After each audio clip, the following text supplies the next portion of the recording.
Hi, I would like to highlight some key concepts and some key ideas from Chapter 5, Culture and Cognition. First, sensation, attention, and perception. Sensation is a translation or transduction of physical energy into neural signals. Attention is a filter between sensation and perception. Perception is the organization or interpretation of sensations. As we perceive the world, we can look at things from a more holistic or top-down fashion, such as when we recognize faces, or we can look at things from a more bottom-up, analytical fashion, such as when we're following a recipe. Lev Vygotsky was the first theorist to integrate the concept of culture into cognition. And he argues that we are all cultural in our psychology because we learn to think about the world from our interaction in everyday life sociocultural activity. One of the key concepts he proposed was the zone of proximal development, which is the space where we can learn with the help of an expert. Anything that is below the zone of proximal development is too easy. Anything above the zone of proximal development is way too difficult. So this is the slide where we can put together all of those concepts. Americans can be compared to the Japanese in terms of our style of thinking. Now, this doesn't apply to every single American and every Japanese individual exactly the same way. That would be stereotypical.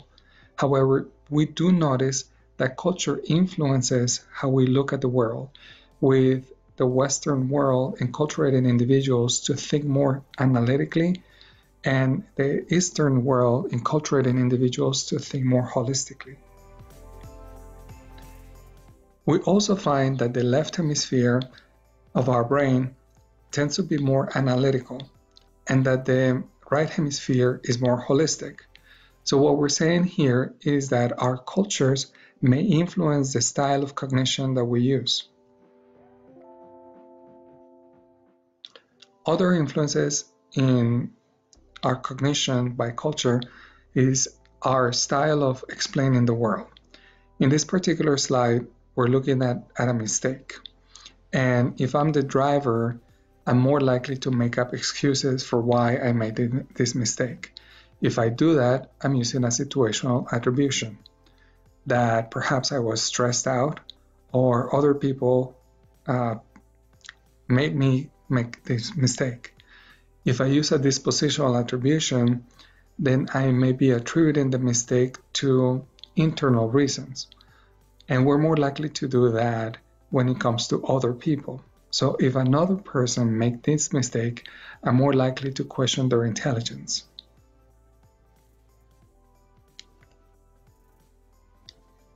Which means that we're biased in the way we look at the world, because perhaps when we make mistakes, we think differently compared to when other people make mistakes. So please review at least a few of the cognitive biases.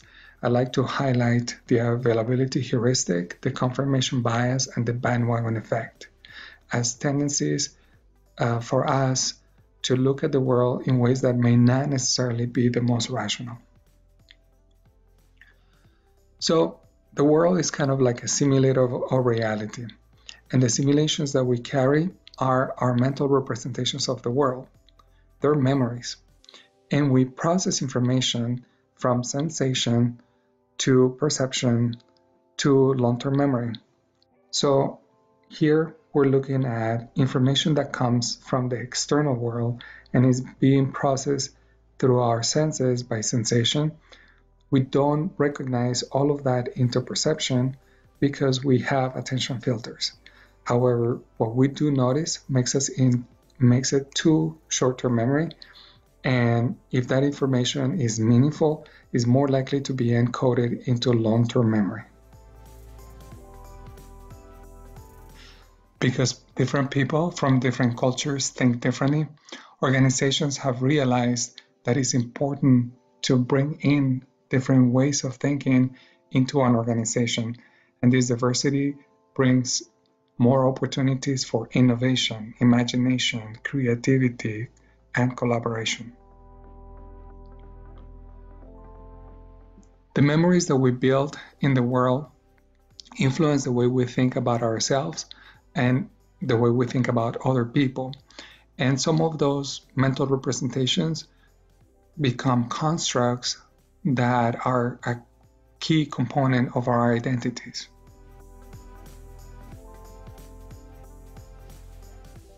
There is nothing wrong with having a strong sense of identity. The problem takes place when we think that because we are different, we are better. And the us versus them mentality is when we have a tendency to interpret what other people do differently just because they belong to different categories.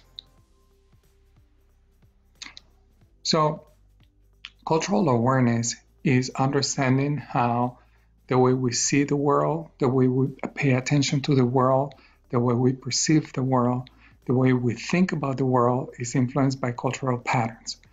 The more you figure how these different patterns create the memories and the mental representations that you carry, the more competent you are.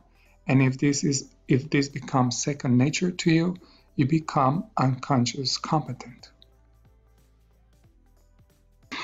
Current theories of intelligence argue that intelligence is no longer a single general ability. Instead, there is multiple ways of being intelligent. Please review Howard Gardner's multiple intelligence theory.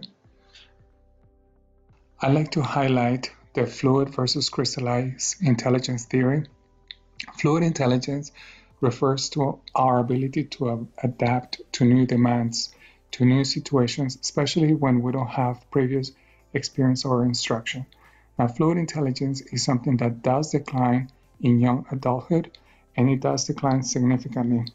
However, crystallized intelligence, which is our ability to use previously learned knowledge and to use that knowledge to adapt to new demands, continues to increase throughout our lifespan. It is important to acknowledge that our definitions of intelligence, as well as the way we go about measuring intelligence, are culture specific and are based on specific cultural standards. Other cultures may see intelligence in a very different way. Finally, we live in a world that is not black and white, a world where there is a lot of gray areas, a world that is very confusing. If you look at the world with that naive dialectic view, that's a very oversimplistic view of the world where you think, yes, there may be multiple points of view and the truth is somewhere in the middle.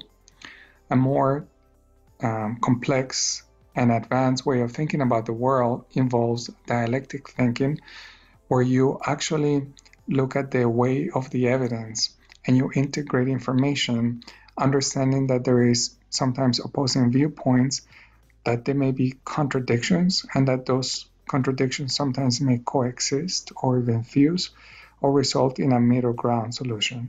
And that's a much more complex way of integrating both analytic and holistic thought.